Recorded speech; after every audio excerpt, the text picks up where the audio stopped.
पराजय क्या आरएलपी की हनुमान बेनीवाल की तय माने?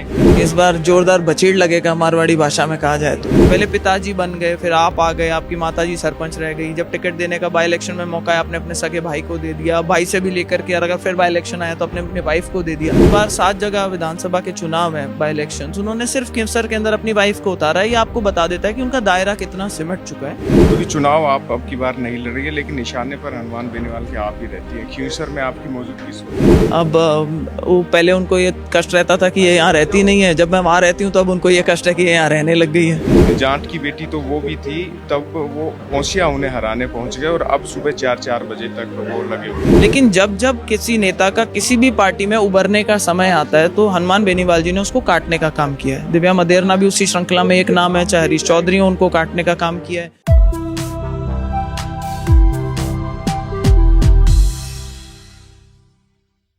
राजस्थान में अगर कोई सीट सबसे ज्यादा चर्चित है तो वो खींवसर है, और खींवसर में डॉक्टर ज्योति मिर्धा की मौजूदगी के अपने मायने में है। आज हमारे साथ है, स्वागत है राजस्थान चौकी। धन्यवाद जी। चुनावी बिसात में एक बड़ा किरदार बन गई हैं आप। जब भाषण देती हैं तो निशाना सीधा और सीधा हनुमान बेनीवाल पर। इस बार पराजय क्या आरएलपी की हनुमान बेनीवाल की तय माने? माहौल देख करके तो यही लगता है कि इस बार जोरदार बचीड़ लगेगा, मारवाड़ी भाषा में कहा जाए तो। देखिए, काफ़ी समय से उन्होंने बरगलाने का प्रयास कर रखा है जनता को, और जो अब रुझान सामने आ रहे हैं, कांग्रेस से लोग टूट करके आ रहे हैं, आरएलपी से, ये सिलसिला जारी है। और मुझे लगता है कि जब तक चुनाव संपन्न होंगे तब तक बहुत से लोग और भी बीजेपी का दामन थामेंगे। और एक अच्छा साइन होता है अगर आप ग्राउंड पे देखें कि लोग आकर के आपके साथ में जुड़ना चाह रहे हैं बाई इलेक्शन के टाइम पर, तो वो कहते हैं कि वो समय आ गया। लोग कई मीटिंगों के अंदर उनका विरोध हो रहा है, कई जगह पे खाली जा रही है मीटिंगें, वो पहुंच गए और लोग नहीं पहुंचे, तो लोगों को बाहर से बुलाना पड़ रहा है। कई तरीके की उनको पड़पंज रचने पड़ रहे हैं। अभी भी किसी भाई ने, मीडिया वालों ने पूछा था कि सरपंचों को उन्होंने कोई प्रलोभन देने की बात करी थी कि मैं तुम्हें टिकट दे दूंगा, तो वो सब बरगलाने वाली बातें होती है।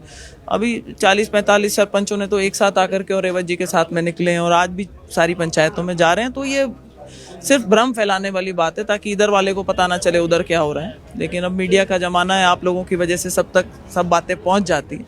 आज सुखवीर जी ने, जिन्होंने ज्वाइन करी है पार्टी, ये जिलाध्यक्ष रह चुके हैं, 2 बार जिला परिषद के सदस्य रह चुके हैं और प्रबल दावेदार थे कांग्रेस की तरफ से टिकट के।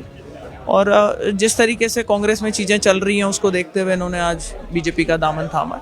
दुर्ग सिंह जी के बाद चौधरी साहब, क्या लगता है कितना अंतर अब की बार वहां, अगर आप मान रहे हो जीत की तरफ, क्योंकि पिछली बार 2059 वोटों से बीजेपी वहां हार गई थी, तो क्या इस बार जीत का अंतर डबल मैजिक दिखाएगा? देखिए, जीत का अंतर इस बार चौंकाने वाला होगा, मेरा ये मानना है, क्योंकि माहौल हम देख रहे हैं ग्राउंड पर किस तरीके का है। और उस समय बहुत अलग चुनाव का माहौल था। उस टाइम पर हनुमान बेनीवाल जी ने अपनी पार्टी से कई जगह कैंडिडेट्स उतार रखे थे।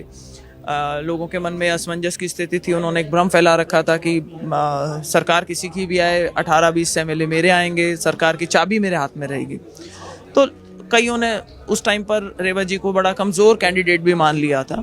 तो उन परिस्थितियों में अगर रेवत जी 2000 वोटों की हार झेलनी पड़ी उनको, तो मुझे लगता है आज जब राजस्थान में सरकार बीजेपी की बन चुकी है, स्थायी सरकार, स्थिर सरकार है, और आज लोगों के सामने उनका असली चेहरा समझ में आ रहा है। जो कहते थे कि मैं कूचिया लेकर के घूम रहा हूँ, 3 से 1 नंबर पे आ गए। उनको इतना सिमट करके रह गए कि अपनी टिकट जो है वो भी किसी कार्यकर्ता को नहीं दे करके हर बार वो परिवारवाद के खिलाफ बोलते थे, और इस बार उन्होंने टिकट भी देनी पड़ी तो भाई को भी नहीं दे करके और अपनी वाइफ को टिकट बड़ा मुद्दा भी है और आपने उठाया भी है। हाँ, सही बात है, क्योंकि वो हमेशा से कहते आए हैं कि मैं परिवारवाद के खिलाफ हूँ। पहले पिताजी बन गए, फिर आप आ गए, आपकी माताजी सरपंच रह गई। जब टिकट देने का बाई इलेक्शन में मौका है, आपने अपने सगे भाई को दे दिया, भाई से भी लेकर के अगर फिर बाई इलेक्शन आया तो अपने अपने वाइफ को दे दिया। तो उनके एक एक करके जितने भी दावे थे, अब आखिरी दावा उनके पास ये बचा है कि यार तुम मेरे को हरा दोगे तो तुम्हारे लिए लड़ाई लड़ने वाला कौन रहेगा। तो वो संघर्ष जिसकी बात करते हैं, वो संघर्ष वो खुद के लिए कर रहे होते हैं। जनता के लिए संघर्ष कितना करा है वो तो सबको समझ में आ रहा है। इस बार 7 जगह विधानसभा के चुनाव है, बाई इलेक्शन, उन्होंने सिर्फ केवसर के अंदर अपनी वाइफ को उतारा है। ये आपको बता देता है कि उनका दायरा कितना सिमट चुका है, और जनता भी समझ चुकी है इस बात को। तो इस बार क्या आरएलपी विधानसभा से लगता तो ऐसा ही है। एक छोटा सा सवाल हो रहा है, हमेशा क्योंकि चुनाव आप अब की बार नहीं लड़ रही है, लेकिन निशाने पर हनुमान बेनीवाल के आप ही रहती हैं। खींवसर में आपकी मौजूदगी स्वतः नहीं है। अब वो पहले उनको ये कष्ट रहता था कि ये यहाँ रहती नहीं है, जब मैं वहाँ रहती हूँ तो अब उनको ये कष्ट है कि ये यहाँ रहने लग गई है। तो वो तो तकलीफ जिस चीज़ से हो रही है वो तो सभी को समझ में आ रहा है, लेकिन भारतीय जनता पार्टी बहुत मजबूत स्थिति में है और इस बार खींवसर की सीट पक्का बीजेपी के खाते में आएगी। खैर आपकी पार्टी की नेता नहीं है, लेकिन सवाल उस महिला नेता के लिए आज ही होता है। दिव्या मदरना का भाषण भी वायरल हो रहा है कि जाट की बेटी तो वो भी थी, तब वो ओसिया उन्हें हराने पहुंच गए और अब सुबह 4 बजे तक वो लगे हुए। नहीं, ये बात बिल्कुल ठीक है।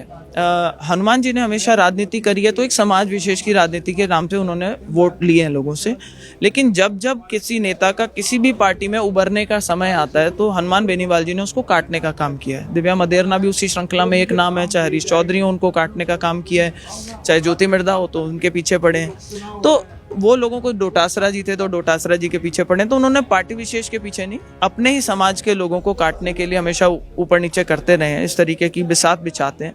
तो ये भी चीज़ अब लोगों के सामने आ गई है। तो भाई अब जब मौका लगेगा तो दिव्या जी भी बात तो सही कह रही हैं, उनकी भी लंबी चौड़ी रिश्तेदारियां पड़ती हैं खींवसर के अंदर। तो देखिए अब क्या रहता है। एक अंतिम सवाल है, और चूंकि ये सवाल मैं आपसे खींवसर में ही करना चाह रहा था जब ग्राउंड रिपोर्ट में, लेकिन मैंने कहा कि भाजपा संगठन के मुख्यालय में कर लेते हैं। ज्योति जी भले ही चुनाव नहीं जीती बीजेपी से, लेकिन कह रहे हैं कि आरएलपी को उन्होंने प्रदेश भर से खत्म कर दिया। दर्शकों को बता दीजिए कितना है।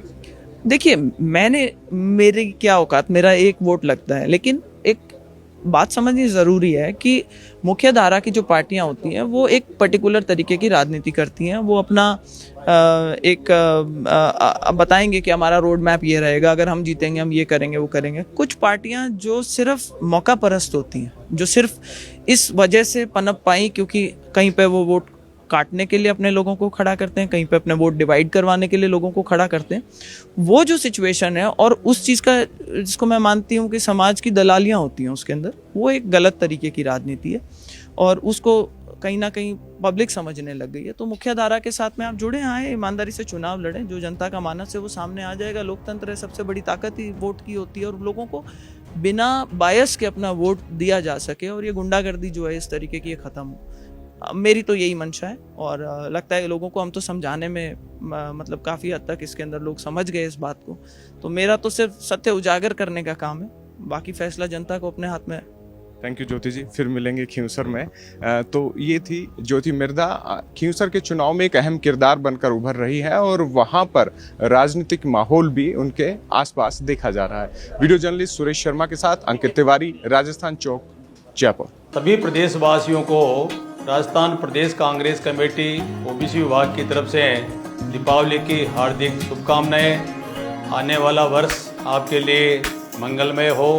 मैं पूरे देश और प्रदेश और राजस्थान के सभी लोगों को हार्दिक बधाई और शुभकामनाएं देता हूं इस पावन पर्व दीपावली पर। प्रदेश के सभी व्यापार उद्योग जगत के लिए दीपावली के हार्दिक शुभकामनाएं और बधाई।